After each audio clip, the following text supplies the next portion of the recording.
This is Cindy Blair. Welcome to another AMOA Art Together Tuesday. Today we'll be continuing our series of Central Louisiana artists that were invited into our September competition. Today we'll be talking to Wendy Starn, a Central Louisiana artist currently working in textiles. Wendy's been accepted into the September competition 7 times. Wendy's works are often textile based, but she actually plays around with it quite a bit. And she's going to talk to us today about how gradually her works have become more concerned with social and political issues and what that process is like.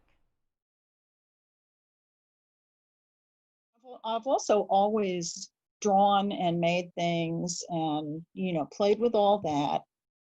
And it's kind of interesting in college when I was taking painting, I started doing a lot of stain painting on unprimed canvas, kind of along the lines of Morris Louis, but it didn't look anything like his work, which is not that different than what I'm doing sometimes now, where I'm using textile paints on fabric to create a background or, to work on an image.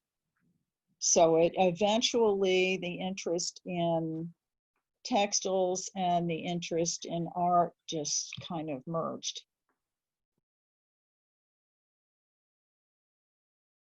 I did some pieces. I'm in a fiber group, and we had an exhibit for many years at a nature center in Baton Rouge. And one year the theme was Save Our Swamp, to do with ecological and such. And this was shortly after Hurricane Katrina. So there, I can tell you the Swamp Nature Center had a lot of trees down and such.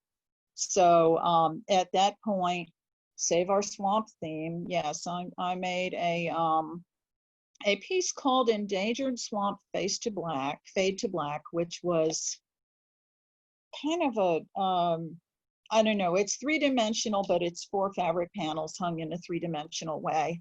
And then I made Vanishing Wetlands, Legislative Compromise, sometimes also known as that Band-Aid quilt, because it has 434 Band-Aids and a corn pad and paint and Spanish moss and adhesive tape and medical gauze and maybe a couple other things. And don't sew through Band-Aids. Through Band-Aids is just not a good idea, but I had to tack it down a little bit, so I did a little bit. Oh, I also did a piece after Katrina, and then I did some pieces after the economic downturn in 2008, which were not quite political, but sort of political. However, now that I'm retired, I can say whatever I want and I don't have to worry about staying employed. Right. That's difference, I can have any view I want, and if somebody's obnoxious to me, I can usually just block them, and I don't have to worry about not expressing political views because I need a paycheck. Okay. And then the gun violence piece I did that the museum now owns was done when I was about to be a grandmother, because that also changes your perspective. And I also have a school shooting piece up there with the AR-15 on the top that was done after that. And, I am a grandmother. I worry about these things. Yes, it's called What's Your Excuse? And it's all excuses. And that's just a little coronavirus stamp I made. Is that, yeah, it works a little bit. Yeah, it's just cool. A stamp I made. All the ridiculous excuses I heard about why they couldn't do what was being asked of them. Some of them I heard in person. Most of them I read, but now I can worry a little more actively than I used to, because it doesn't matter what anybody thinks. I don't have to be nice to the boss because I'm the boss.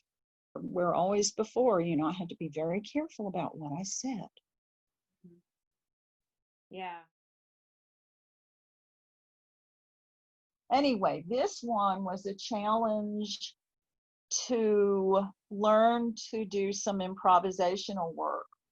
So it started with just sewing strips together, making things that kind of riff on a log cabin block, all traditional blocks, making things that riff on some triangle blocks, and just making things that curve, and then making things where you use a paper foundation and piece on that. And, you know, some of the people cut everything they made into a nice little 6x6 or 8x, you know, a standard little square block and pieced them all together. But I started just fitting them together and adding enough fabric to make them all fit together, and then subtracting enough fabric to make it flat.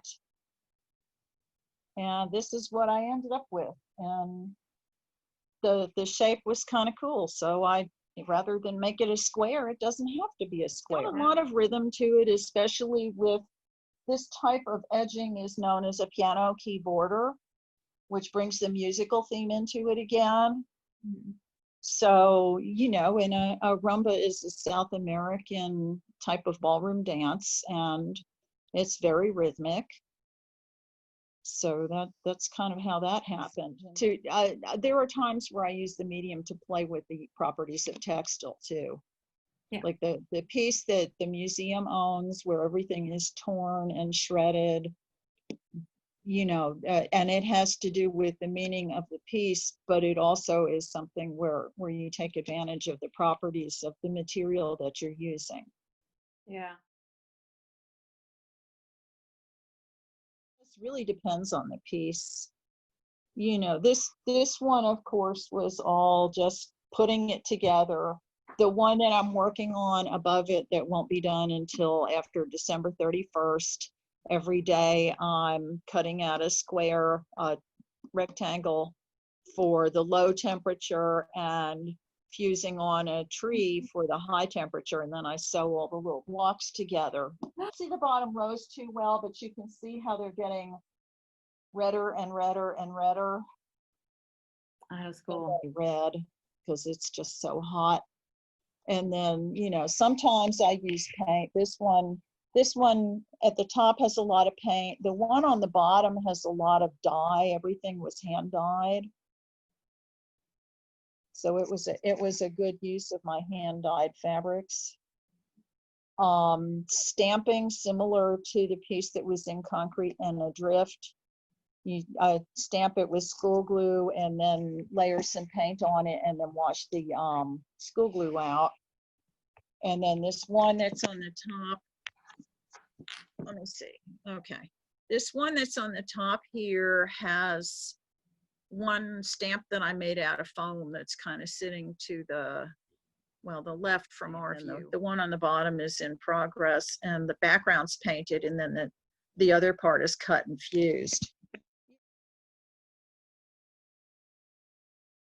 Oh, my grandmother did that. Yes. Right. Well, just because I'm a grandmother and I make quilts doesn't mean I make your grandmother's quilts.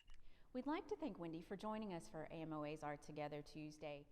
It's not too late to vote for your favorite 33rd September competition art piece and view the whole exhibition and vote for your favorite. There will be a People's Choice Award. You can learn more about Wendy Starn's artwork on Instagram and Facebook by following Splendiferous Fiber. We'll provide a link in the description. Join us next time when we'll be speaking to Central Louisiana artist Paul Nettles about his amazing photography. Until then, be kind to each other and stay creative.